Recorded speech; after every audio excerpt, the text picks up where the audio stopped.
दोस्तों नमस्कार। तो आज हम डिस्कस कर रहे हैं व्युत्क्रम जालक, जिसे हम रेसिप्रोकल लैटिस कहते हैं। हम जानते हैं कि क्रिस्टल की जालक में जालक के समानांतर कई सारे जालक तल होते हैं। क्रिस्टल के जालक के समानांतर जालक तलों का एक समूह होता है। उन जालक तलों के बीच की दूरी, जिसे हम जालक अंतराल कहते हैं, तथा उन जालक तलों का अभिविन्यास भिन्न भिन्न होता है। मतलब क्रिस्टल के किसी जालक के समानांतर जो कई सारे जालक होते हैं, उनका जो अरेंजमेंट है वो अलग अलग होता है, उनकी व्यवस्था अलग अलग होती है। तो इस तरह से जो विभिन्न जालक तल हैं, उनको कल्पना करके उनके बारे में एक्सप्लेन करना काफी कठिन होता है। इसके लिए वैज्ञानिक एवॉल्ड ने एक सरल तरीका बताया। उन्होंने बताया कि कोई एक उभयनिष्ठ मूल बिंदु ले लेते हैं तथा उस उभयनिष्ठ मूल बिंदु से ये जितने समानांतर जालक तल होते हैं, उन सभी समांतर जालक तलों के समूह पर एक अभिलंब डाल देते हैं।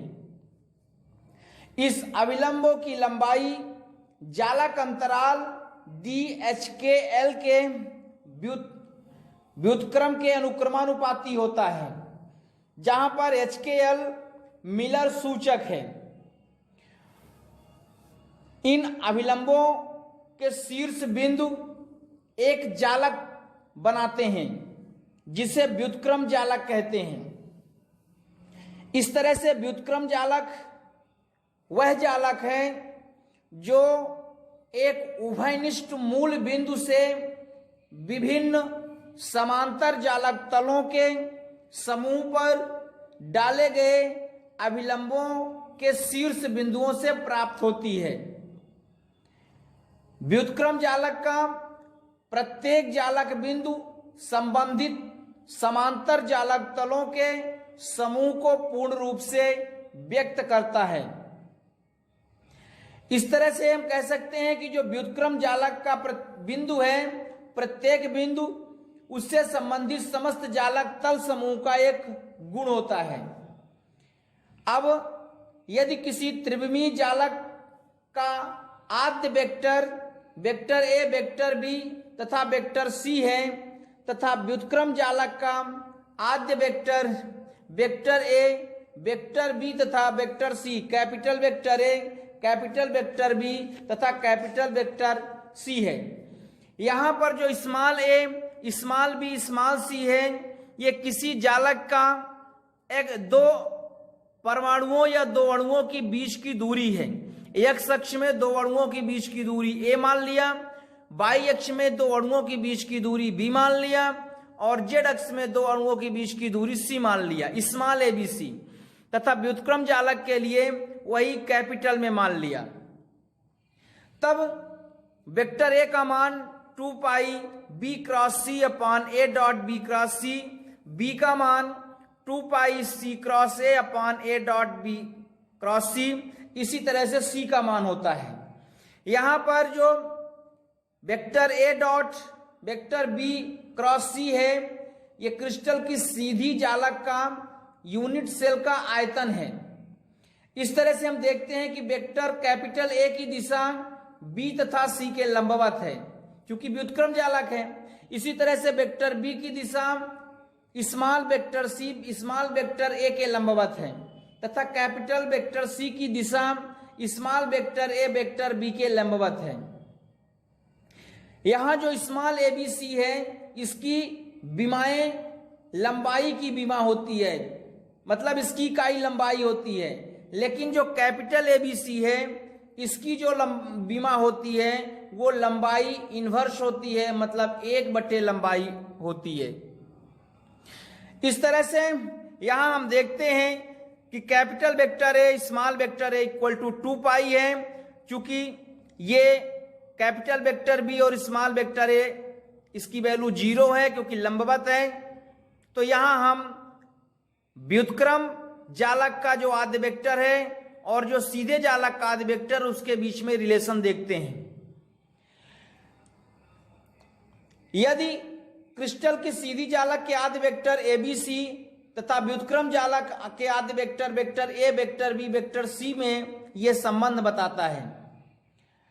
अब यदि किसी क्रिस्टल के सीधी जालक में किसी जालक बिंदु की स्थिति स्थानांतरण वेक्टर वेक्टर T द्वारा व्यक्त की जाती है, तब हम वेक्टर T बराबर लिखते हैं N1 vector A plus N2 vector B तथा N3 वेक्टर C। इसी प्रकार व्युत्क्रम जालक में जालक बिंदु को व्युत्क्रम जालक वेक्टर G के द्वारा यदि हम व्यक्त करें तो वेक्टर G का मान ये हो जाता है H vector capital A plus K vector capital B plus L capital vector C।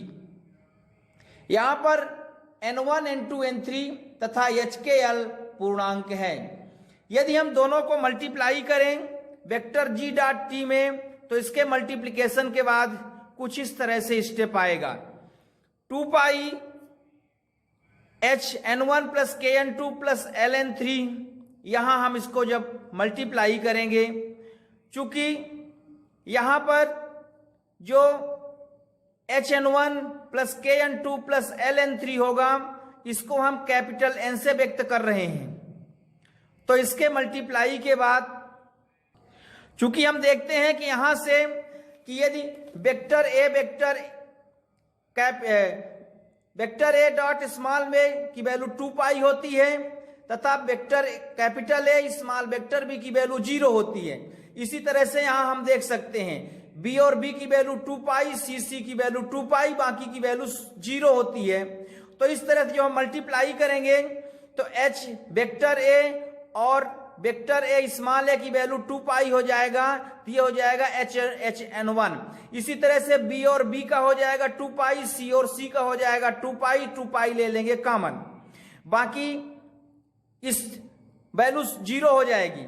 H N1 plus K N2 L N3 की वैल्यू को हम कैपिटल N से व्यक्त करेंगे, तब ये हो जाएगा आपका 2 पाई N। अगर इसको हम E के घात के रूप में व्यक्त करें तो E की घात I JT इक्वल टू हो जाएगा 2 पाई N, तो E की घात I 2 pi N।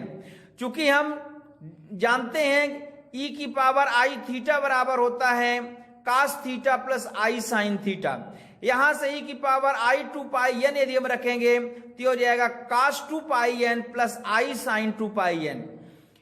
I sine 2 pi N की वैल्यू 0 हो जाएगा और cos 2 पाई N की वैल्यू 1 हो जाएगा।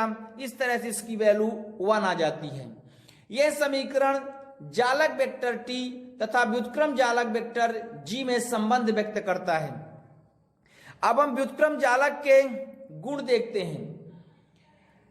जो प्रत्येक व्युत्क्रम जालक वेक्टर क्रिस्टल की सीधी जालक तलों के समूह पर अभिलंब होता है। मतलब जितने सारे व्युत्क्रम जालक वेक्टर हैं वो सीधी जालक तलों के समूह पर लंबवत होता है। दूसरा गुण यह है कि व्युत्क्रम जालक की एकांक सेल का आयतन क्रिस्टल की सीधी जालक की एकांक सेल के आयतन के व्युत्क्रमानुपाती होता है, जैसा कि हमने वेक्टर A, वेक्टर B और वेक्टर C के फार्मूले में देखा। यहां पर जो आयतन है V equal to A dot B cross C हो जाएगा। व्युत्क्रम जालक की एकांक सेल का आयतन सीधी जालक की एकांक सेल के आयतन के व्युत्क्रमानुपाती हो गया। तीसरा है किसी क्रिस्टल की सीधी जालक के जो जालक तल है HKL, इनके बीच की दूरी DHKL व्युत्क्रम जालक वेक्टर GHKL के व्युत्क्रमानुपाती होता है। चौथा गुण है अगर एक सरल घनाकार जालक की व्युत्क्रम देखा जाए तो इसका जो व्युत्क्रम होता है वो सरल घनाकार ही होता है, अर्थात सरल घनाकार जालक की व्युत्क्रम जालक भी सरल घनाकार होता है। लेकिन यदि हम FCC और SCC लेते हैं तो वो एक दूसरे के व्युत्क्रम होते हैं। व्युत्क्रम जालक का महत्व क्या है? इसका महत्व है कि व्युत्क्रम जालक जालक तलों को व्यक्त करने का एक आसान तरीका है, क्योंकि व्युत्क्रम जालक का प्रत्येक बिंदु संगत जालक तलों के समूह को पूर्ण रूप से व्यक्त करता है। दूसरा है किसी क्रिस्टल से प्राप्त विवर्तन प्रतिरूप क्रिस्टल की व्युत्क्रम जालक का प्रतिचित्र होता है। तीसरा है यदि व्युत्क्रम जालक वेक्टर जी के पदों में ब्रैग के विवर्तन नियम को लिखा जाए तो ये जो ब्रैग का समीकरण होगा ये होगा 2 वेक्टर के dot vector g plus g square equal to 0। यहां पर जो के है आपतित तरंग का संचरण वेक्टर है। तो इस तरह से हम देखते हैं कि इन सभी समीकरणों का उपयोग किसी क्रिस्टल जालक में तरंग संचरण से संबंधित जो समस्या है उसका हल करने के लिए उपयोग होता है। दोस्तों, आप हमारे चैनल को यदि आप सब्सक्राइब कर दिए हैं तो थैंक यू वेरी मच। यदि आपने अभी तक सब्सक्राइब नहीं किया तो प्लीज हमारे चैनल को आप सब्सक्राइब करें, लाइक करें, शेयर करें और कमेंट जरूर करें दोस्तों। थैंक यू, धन्यवाद।